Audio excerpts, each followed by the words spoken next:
And here we see the women's under 17 coxed fours getting backed into the gates up here at the 136th Royal Canadian Henley Regatta. This is, of course, Saturday, day 3 of finals. Races started on Tuesday. So a lot of these athletes have likely raced a number of times already, certainly to get into this final and perhaps in some other events. You can see these young women backing into the gates here. Closest to us, just getting locked in now, is Westside in lane 2, Seattle lane 3, White Marsh lane 4, Albany in lane 5, Bear Hill in lane 6, and St. Catharines is out on the far side in lane 7. Fun fact about that St. Catharines crew, Brent, their coach Liz Ianezzi was my very first rowing coach. I had no idea. That's really exciting. That was just a couple years ago. Just a few. Of course, St. Catharines, the local crew here in St. Catharines, of course, at the Henley Island. You're going to see, as those crews are now all backed in, there is an umpire who's basically immediately behind or beside where our camera shot is. What their job is as the aligner there, make sure all of the bow balls, the very front on the left side of your screen is the white little rubber ball on the bow side, the front side of each of those boats.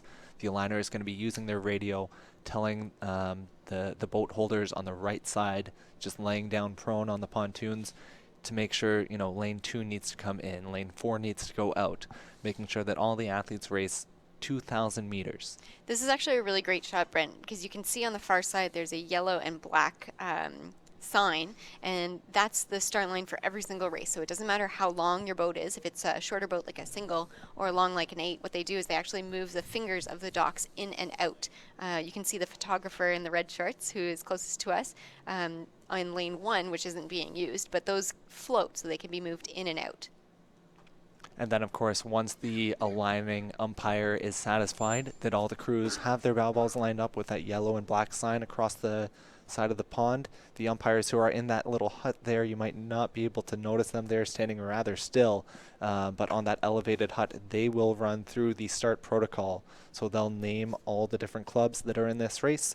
They will tell the athletes that the start will be attention row. They will then turn on the red light. You can see kind of the stop lights just at the end of the fingers. The pontoons, those lights will turn red. Of course, the umpire will raise the flag, say attention, and then all at once drop the flag, say go, and the red light will turn to green. I always tell the athletes to make sure you are ready to go on the green. We all know, of course, light travels faster than sound, so you'll see the green light blink before the horn, before the row, and these athletes are off. And you can see the conditions starting to get a little bit choppier. I'm noticing there's white caps, so there's the waves are getting a little bit bigger. These are younger athletes. They are under 17, which means they will not turn 17 in this calendar year. So they're 14, 15, 16. And they have a coxswain as well. So this is different from the senior events where the boats do not have a coxswain. So some of these athletes likely in their first Henley, maybe their second Henley, unlikely to have much more experience than that. So you might be able to notice if you've been watching some of the other races so far today, it's likely that these athletes will have, less clean technique. They'll be bouncing around a little more splashing.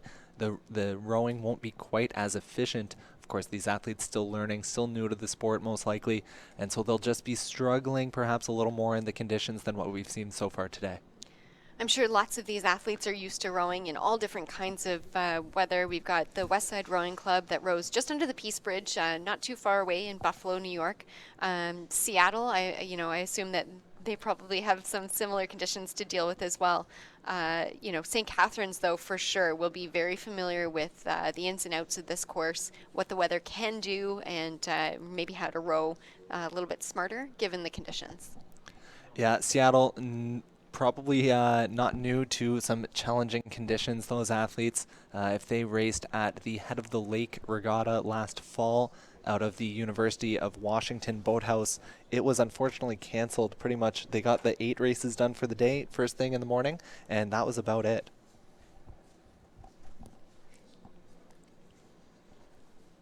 Great shot there of Westside as they're pulling through in lane 2, pretty much right beside Seattle. It looks like they're going through that 500-meter mark pretty much parallel.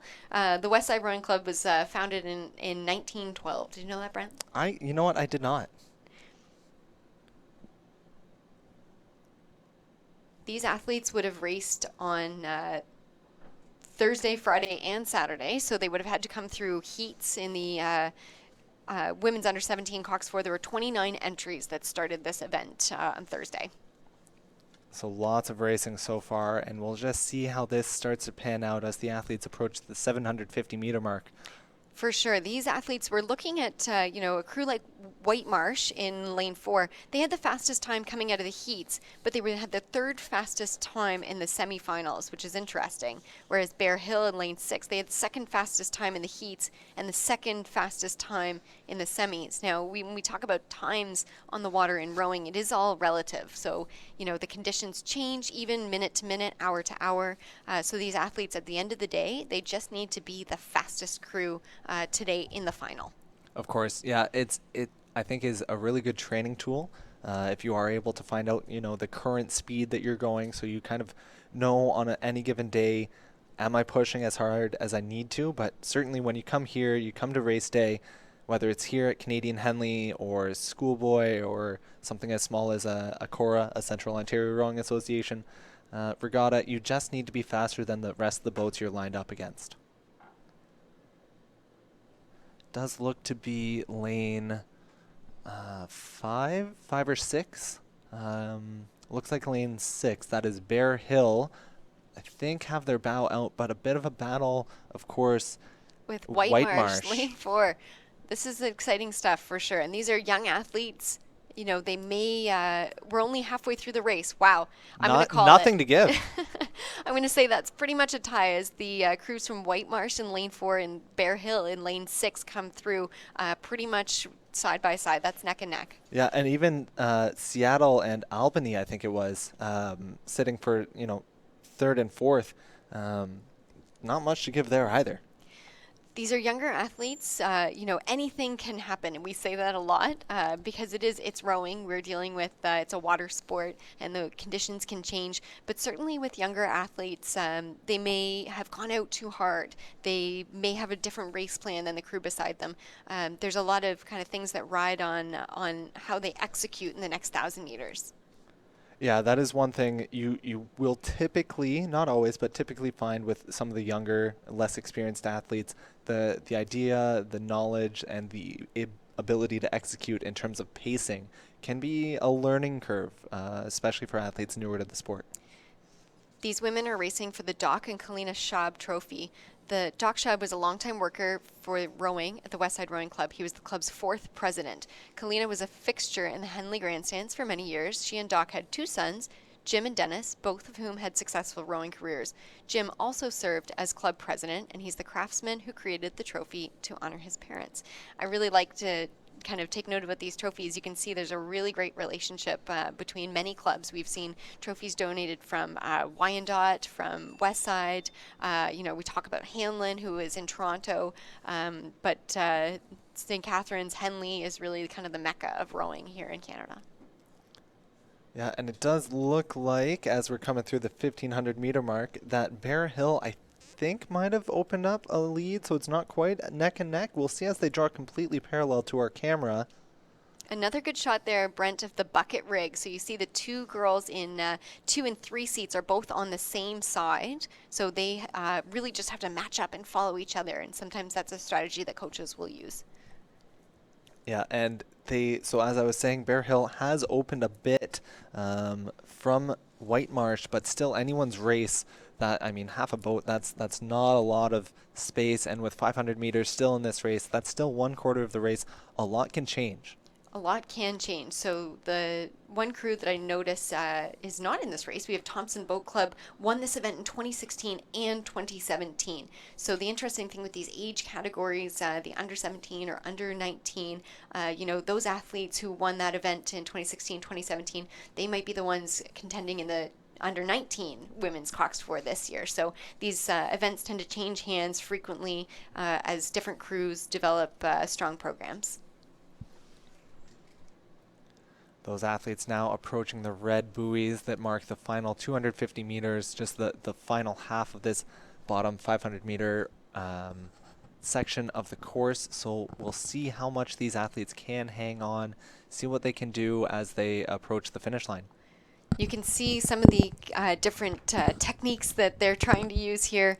The body language tells us a lot. It's not quite the smooth rowing that we might have seen earlier in something like the senior men's 8, where those athletes are twice the age of these young women, and they are just giving it their all.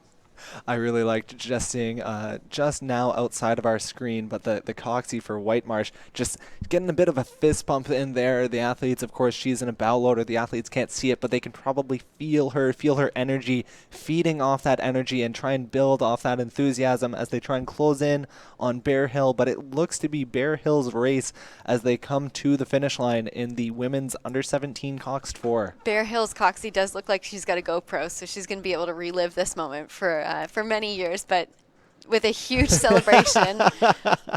Oh, she's very excited. Good for them. Congratulations unofficially to Bear Hill for winning the women's under 17 coxed 4. That's Kaylee, Anya, Summer, Anna, and Scylla, their coxie. So well done to them, those athletes. Good job. And of course, Holly Hatton, the coach of the Bear Hill program here. That's certainly an exciting start to anybody's Henley career.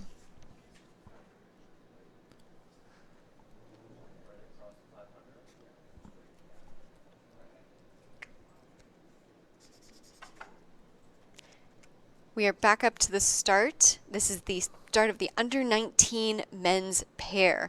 We have in lane 2 closest to us, that's Saratoga, lane 3 Washtenaw, lane 4 Argonauts, lane 5 Argentina, lane 6 Seattle, and lane 7 a second crew from Argos in Toronto. Really exciting race here so far. Athletes just passing where the red buoys end. That's the first 100 meters of this race course. So they'll be cruising in to approach the 250 mark. The athletes will now be trying to transition from their sprint, their start speed, not a sustainable speed by any means, but they'll be looking to get into the body of their race. Something a little more sustainable. Stroke rate's probably going to come down, and they're just going to try and find something that they can maintain for the next 1,250 meters. Typically, when we look at what we call race profiles, we say the first 500 meters of a race are generally the fastest part of the race. So if we broke it down into quarters, you know, the first quarter of the race goes by the fastest. But then these guys are going to want to settle into something where they're going to be able to keep going for another kilometer and a half after that. And of course, psychologically, as an athlete, that first 500, not only is it the fastest, it feels the fastest. You are going all out. And then as the pain starts to settle in, as you build up the lactic acid, the body starts to respond. Oh, a bit of a crab there out of what I think was the Argonaut in lane 4. But yeah, the pain does start to settle in once you cross that first 500 meter mark. As the athletes are about to, they'll be feeling it now. They'll be feeling the fatigue settling in as they try to transition into their body pace. It looks like Argentina coming through. They've separated themselves from the rest of the field. Certainly looks like Washtenaw also kind of hot on their heels, but Argentina, that looks like the crew that finished second in the under 19 men's double yesterday. Oh, that's exciting.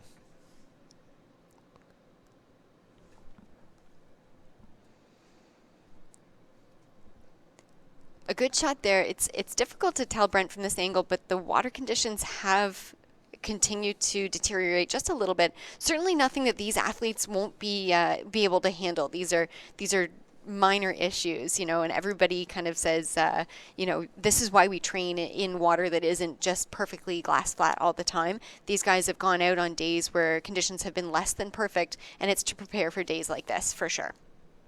Yeah, that is, I think I mentioned yesterday as a coach, I regularly use the phrase schoolboy, I'm a high school coach, schoolboy raceable conditions. So whenever the water does start to get choppy, reminding the athletes, hey, you can race in some pretty challenging conditions, so you need to train in those to be ready. These athletes would have raced, there were 49 entries in this event. Wow. So we're looking at the top 6 crews out of 49 entries. Last year's winner was St. Catharines Rowing Club, and last year the stroke seat, Mitch Rogers, is presently racing at the Junior World Championships for Canada in the coxed 4. I believe the men's coxed 4 out of their semifinal today made the B final. So well done to Mitch and, of course, his teammates. I believe there's 2 South Niagara athletes. Their coxie is from Toronto. And then Carl Hare out of Calgary rounding out that crew. Looks like Argentina coming through that 1,000-meter line.